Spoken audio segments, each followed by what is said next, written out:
안녕하세요, 여러분. 굿모닝 행정학 진행하는 여러분의 영디 최영희입니다.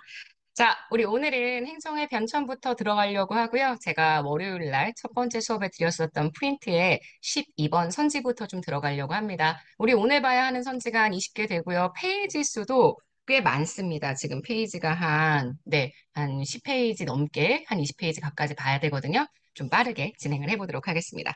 제가 행정의 변천은 역사적인 과정이기 때문에 세계사 마치 공부하는 것처럼 그냥 한번 쭉 막 사건 중심으로 보려고 하지 마시고 흐름 중심으로 보셔야 한다라고 얘기를 했었죠. 절대군주 시기에 행정이 처음 등장을 하고요. 중앙집권적인 행정이.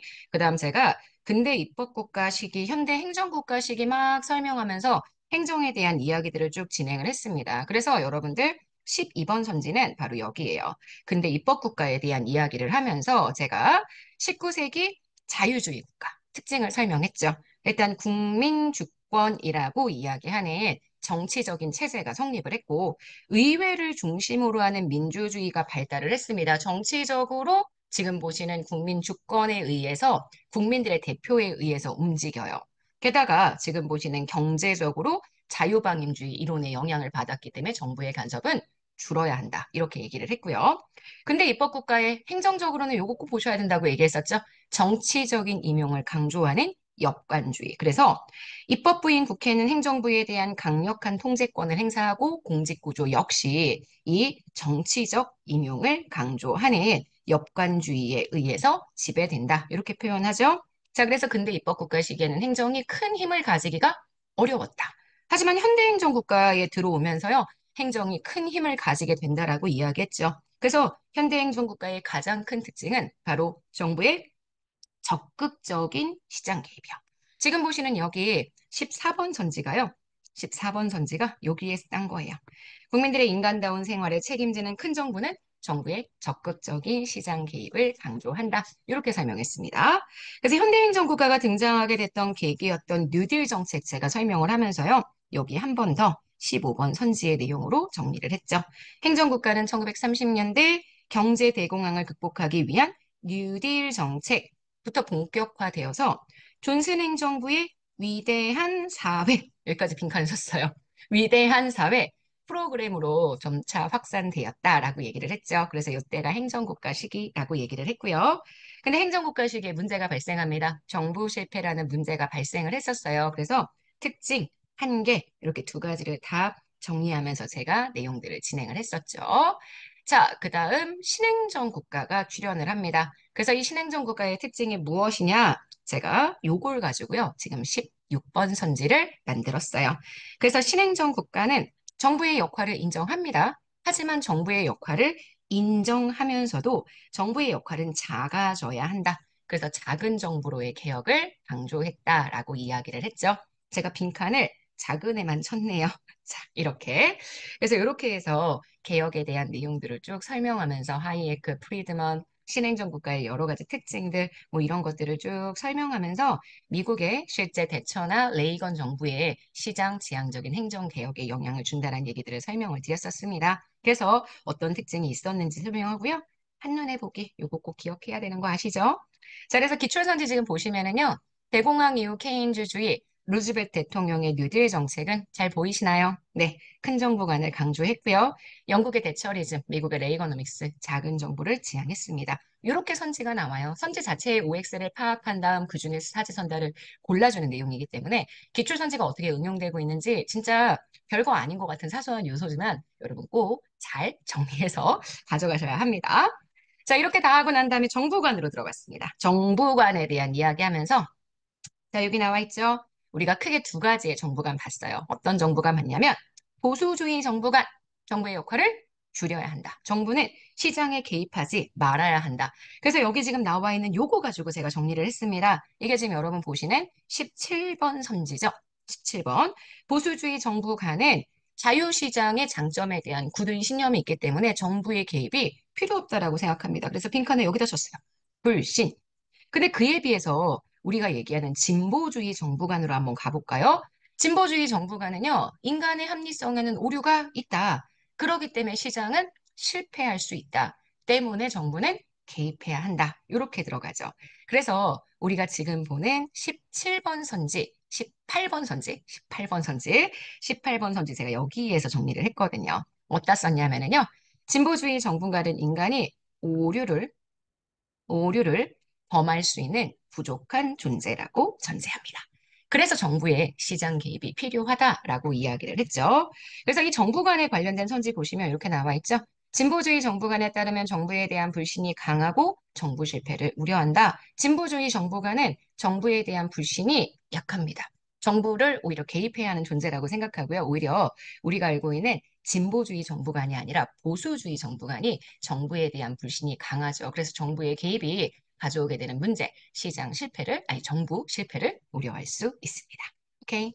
자, 그래서 지금 보시는 요 진보주의 정부관과 보수주의 정부관에 대한 비교들이 쭉 나와 있어서 요건 여러분들이 한번 체크를 꼭 해주셔야 되는 내용이 아닐까라는 생각이 들고요. 내용입니다. 내용이고요. 그래서 여기까지 해서 정부관에 대한 내용까지를 정리를 하고 나면 그 다음 우리가 들어가는 게 바로 다음 페이지. 행정과 환경입니다. 사실 개인적으로 가장 중요한 파트 중에 하나라고 생각하는 게 행정이 체제성을 가지고 있기 때문에 정치나 경제 또는 사회, 시민사회, 사회적 자본 이런 것들과 굉장히 다양한 영향을 주고받거든요. 그래서 체제성에 입각한 행정이라는 걸 꼭 머릿속에 생각하면서 봐주셔야 합니다. 행정과 정치의 관계에 대한 이야기 좀 해볼까요? 자, 정치에 대한 얘기 나와 있죠? 정치 제가 뭐라고 했냐면 정치는 국가의 의지를 표현합니다. 그래서 얘는 가치를 판단해요. 그래서 국가의 의지를 표현하는 작용이고요. 그래서 입법부를 중심으로 보통은 이루어집니다. 얘는 가치 중립이 아니라 가치를 지향하는 활동이다. 근데 그거에 비해서 행정은 일종의 약간 따까리 같은 느낌? 국가 의지를 정치가 표현을 해줬다라면 그걸 집행하고 실행하죠. 그래서 행정을 정의할 때 실행이란 단어 씁니다. practice란 표현을 많이 써요. 국가의 목표를 효율적으로 실행하기 위해서 입법부가 아닌 행정부가 가치적인 판단하지 않고 이미 결정된 걸 자기가 생각할 때에 바람직한 방향이 아니라 정치가 이미 정해놓은 바람직한 방향대로 집행하는 가치 중립적인 활동을 주로 담당한다. 그래서 이렇게 빈칸을 쳤어요. 그래서 여러분 지금 보시는 문장 19번 선지가 요거고요. 20번 선지가 요거입니다. 이렇게 해서 두 가지로 정리를 해서 행정에 대한 내용들을 쭉 정리했고요. 행정과 정치가 가지고 있는 차이점들도 수업 시간에 정리했죠. 그래서 정말 행정학에서 너무너무 중요한 내용이 바로 요거입니다. 진짜 100번 중요. 자, 정치행정 이원과 이론. 정치행정 이원은 정치와 행정이 다르다. 정치와 행정의 차이점을 강조하죠. 그래서 정치와 행정을 분리시킵니다. 분리시킨다고 표현하죠. 그래서 어떤 걸 강조하느냐? 행정이 사실 집행에 좀 더 포커스를 둬야 한다라고 강조를 합니다. 이게 여러분 지금 보시는 21번 선지고요. 자, 22번 선지는 정치행정 1원에 대한 내용이죠. 정치와 행정은 비슷하다. 행정도 정치적인 의사결정이 이루어져야 한다. 그래서 어떤 것들을 중시하냐면 행정의 가치 판단 기능을 중시한다. 그래서 여러분 지금 보시는 22번 선지가 이렇습니다.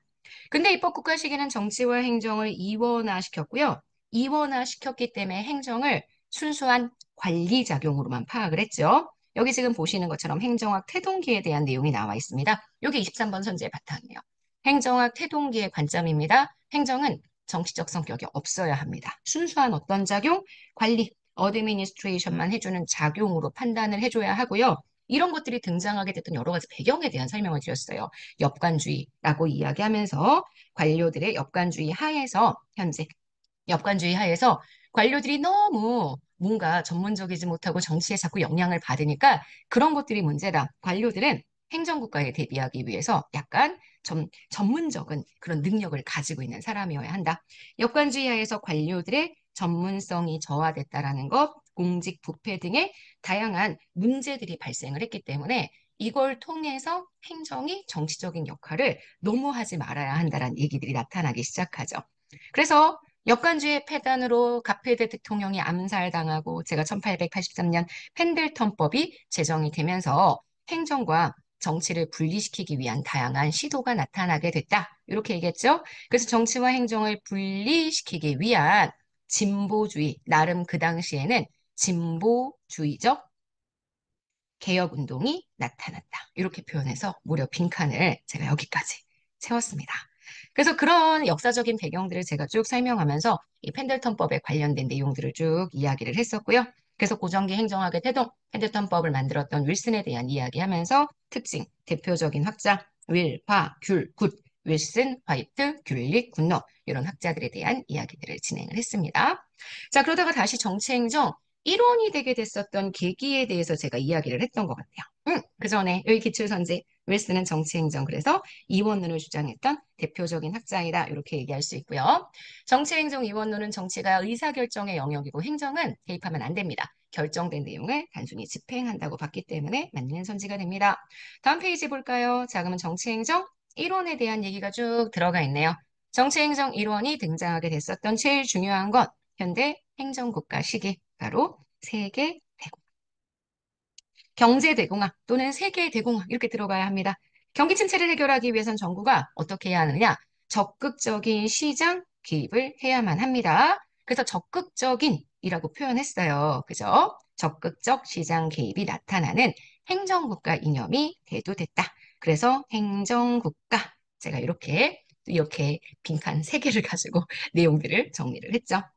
자, 그래서 이렇게 정리를 하면서 정치행정 1원과 2원에 대한 이야기했고요. 정치행정 1원의 대표적인 학자, 디목, 애플비, 세이어에 대한 얘기도 했습니다. 전체 큰 흐름도 사실 굉장히 중요하지만 요거는요, 나중에 어차피 이론들, 저희 챕터 4의 이론들과 같이 정리해야 되는 파트이기 때문에 요번에는 빈칸 채우기의 내용을 넣지는 않았었어요. 그래서 이런 내용을 쭉 설명하면서 진행을 했고요. 자, 그래서 여기 나와 있는 행정과 정치의 관계에 대한 이야기들을 쭉 했죠. 거기에 관련된 기출선지 하자 보자면 정치행정 이론으로는 행정과 경영이 비슷해야 한다고 주장하며 행정이 지향하는 가치가 절약과 능률이다. 이거는 정치행정 이론 입장이 아니라 행정과 경영이 비슷하다. 정치하고는 다르다라고 설명했던 이원론의 관점입니다. 그 다음 행정과 경영에 대한 이야기했는데 사실 이 행정과 경영에 대한 얘기는 정치에 대한 얘기와 딱 뒤집어서 생각하면 너무 간단하게 정리할 수 있는 파트입니다. 그래서 행정과 경영이 가지고 있는 유사점, 이게 보통 정치행정 이원론이 강조하는 입장이고요.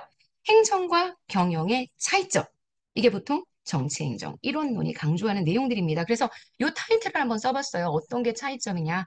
행정과 경영은 어떻게 다르냐? 행정이 왜 정치적인 가치 판단적인 측면을 가지고 있을 수밖에 없느냐? 그래서 거기 차이점 보시면 차이가 목적이 공익이냐 사익이냐, 법적 규제가 있느냐 없느냐, 공무원, 일하고 있는 직원들의 신문 보장이 제대로 이루어지고 있느냐, 넘겨서 정치적인 성격이 있느냐, 권력성과 강제성은 있느냐, 독점성을 갖고 있느냐, 요걸 통해서 행정과 경영의 차이점들을 제가 쭉 설명을 했습니다. 이 행정과 경영의 차이점들에 대한 내용들을 쭉 정리하면서 기출선지 하나 봤고요. 그 기출선지 경영과 구분되는 행정의 속성이니까 구분, 경영과 행정의 분리입니다. 하지만 효과적인 업무 수행을 위한 관리성 강조하는 건 행정과 경영의 공통적인 특징이기 때문에 X가 되는 것 보실 수 있죠. 자, 그다음 행정에게 영향을 주는 다양한 시민사회에 대한 이야기, 제3섹터에 대한 이야기했습니다. 그래서 시민사회가 어떻게 정의된다라고 얘기를 했냐면 시민과 국가의 관계를 매개하는 집단의 집합체, 영향력 행사하죠. 28번 선지로 제가 내용들을 정리했고요. 그다음 섹터에 대한 구분도 했어요. 섹터. 1섹터는 정부, 2섹터는 민간, 3섹터는 제가 약간 박쥐 같다고 얘기했습니다. 뭐라고 설명했냐면 민간 부문이 비영리 활동을 수행하면 좀 이상하죠. 그다음 공공기관이 영리적인 활동을 수행하면 좀 이상합니다. 활동 주체와 목적이 약간 상충되는 느낌. 결국 과거의 전통적인 공적인 영역과 민간적인 영역의 관계가 완화되면서 굉장히 특이한 특성을 가지고 있는 그런 부문을, 영역을 제3섹터라고 표현하기 때문에 제가 여러분들 보시는 29번 선지에서는 제3섹터에 대한 내용으로 정리를 했던 것 같아요. 그래서 제3섹터에 대한 이야기 쭉 하고 시민사회가 가지고 있는 특징들을 쭉 이야기했죠. 이 비영리 민간단체 지원법이요. 이번 24년 국가직에 출제가 되었던 법입니다. 그래서 이 법의 내용 좀 보강해서 내용들을 정리했고요. 간단하게 한번 참고해서 읽어보시면 좋을 것 같습니다. 자, 그래서 이런 내용들에 대해서 쭉 정리를 했고요. 그래서 제3섹터에 관련된 문제, 네, 별게 없네요. 문제가 많이 출제가 되지 않는 파트여서 문제 따로 정리하지 않았습니다. 여기에는 이 부분만 한번 봤어요. 이게 24년 국가직 구급에 나왔었던 비영리 민간단체 지원법의 내용인데요. 비영리 민간단체는 자, 화면, 네, 좀 천천히 움직이고 있는 것 같습니다. 자, 등록되어 있는 비영리 민간단체는 보조금을 받아 수행한 공익사업을 완료할 때에는 사업의 보고서를 대통령에게 제출해야 한다. 이렇게 얘기했어요. 대통령령으로 정한다. 이렇게 얘기를 했는데 필요한 사항들은 일단 행안부령으로 정하는 데다가 비영리 민간단체가 진짜 많잖아요. 그래서 이 비영리 민간단체가 어떤 했었던 내용들에 대한 사업 보고서는 어디다가 제출을 해야 하냐면 지금 보시는 것처럼 행정안전부 장관 여기 나와 있죠? 그 다음 시, 도지사, 광역자치단체의 장. 근데 사실은 지금은 여러분들이 행안부 장관도 너무 낯설고 광역자치단체의 장도 너무 낯설 거기 때문에 이거는 그냥 이런 식의 기출 선지들이 있다. 법령을 가지고 기출한 내용들이 있다. 이거 보자는 취지니까요. 너무 그렇게 스트레스 받지 않으셔도 됩니다. 자, 내용 보면은 그래서 이 시민단체가 어떤 특징을 가지고 있는지에 대한 내용들을 쭉 설명하면서 특징이 무엇이고 정부와는 어떤 역할이고 한계는 무엇인지 이런 얘기 했고요. 최근에 시민단체뿐만 아니라 시민단체를 만들지 않아도요. 시민들이 참여하는 민주주의에 대한 논의가 굉장히 강력해지고 있기 때문에 제가 그 부분에 관련된 내용들을 조금 강화시켜서 설명을 드렸습니다. 그래서 여러분들에게 바로 수기민주주의에 대한 얘기를 했는데요. 타율적으로 주어진 결정안에 대해서 단순하게 가부를 선택하는 그런 형태의 민주주의가 아니라 시민들이 직접적으로 민주주의적인 의사결정 과정에 참여하고 다수결을 오히려 지양하고 심사숙고를 통해서 놀라갔네요. 심사숙고를 통해서 심사숙고의 과정을 통해서 정책을 위한 대안을 만들고 이 대안이 실질적인 사회 문제의 해결책, 정책이 될 수 있는 그러한 민주적 과정. 그래서 구성원들이 다 같이 논의해서 의사결정을 진행하는 수기민주주의의 과정이 굉장히 중요하다고 했고 지금 보시는 공론조사, 협의회의, 시민회의, 주민 배심 등의 여러 가지 방법이 있다는 설명들도 들었습니다. 자, 그다음 행정에도 영향을 주게 되는 사회적 자본에 대한 이야기를 쭉 제가 진행을 했었죠. 바로 여기입니다. 아까 봤었던 제3섹터보다는 사회적 자본의 기출 비중이 조금 더 높아서 별표를 이렇게 주고 있는 거 보실 수 있을 거예요. 그래서 사회적 자본을 제가 어떻게 정의했냐면 사회적 자본은 여기입니다. 사회적 관계 속에 존재하는 자본이고요. 그래서 사회 구성원들이 공동의 문제를 해결하기 위해 적극적으로 참여하는 사회의 조건이자 제도에 대한 신뢰. 제가 이렇게 설명을 했죠. 그래서 여러분 지금 보시는 31번 선지가 이렇게 구성이 되는 것 보이실 거예요. 학자별로 퍼트넘이라는 학자, 그리고 브루드이에라는 학자, 후쿠야마라는 학자들, 다양한 학자들이 이에 대한 정의들을 쭉 했고요.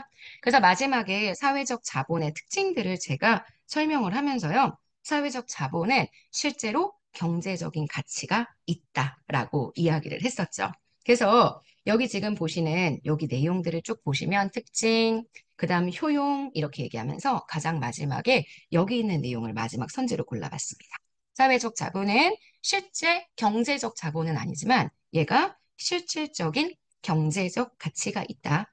그래서 지식기반 사회에서는 경제 성과를 중요하는 주요한 자본이자 국가 경쟁력의 원천이 될 수 있다. 뭐 이런 얘기들을 쭉 하면서요. 정치 경제의 발전 기반, 공동체의 결속력 강화, 대의제의 보완, 뭐 이런 얘기들을 쭉 설명하면서 얘기를 했고요. 한계점에 대해서도 언급을 했습니다. 그래서 이러한 사회적 자본은 어려운 내용은 아니고 제가 내용만 정확하게 기억할 수 있다면 예시 기억하시죠? 기억할 수 있으면 굉장히 쉽게 푸실 수 있는 파트라고 했고요. 그래서 이렇게 기출선지 타인에 대한 신뢰가 사회적 자본의 구성 요소가 되고요. 토트넘은 사회적 자본의 네트워크 규범, 신뢰를 강조했다. 이런 얘기들을 쭉 진행했던 거 기억하실 거예요. 자, 여기까지 해서 우리 오늘 굿모닝 행정아 제가 여러분들하고 월요일 날 수업 때 진행을 했었던 42페이지까지는 마무리를 했습니다. 화요일 수업에 진행을 했던 건 우리 내일, 모레 이렇게 쭉 연결해서 진행을 할 거고요. 제가 OT 하면서 내용 설명하고 난 다음에 이렇게 내용 정리한 다음에 요약되는 자료들이 있으면 보여드리겠다고 했는데 요약되는 자료가 없을 때에는 본문을 그냥 쭉 읽어나가면서 내용을 보게 된다. 이렇게 생각하시면 될 것 같습니다. 자, 여러분 오늘 진짜 여러분 거예요. 파이팅 하시고요. 내일 아침에 만날게요. 여러분 안녕.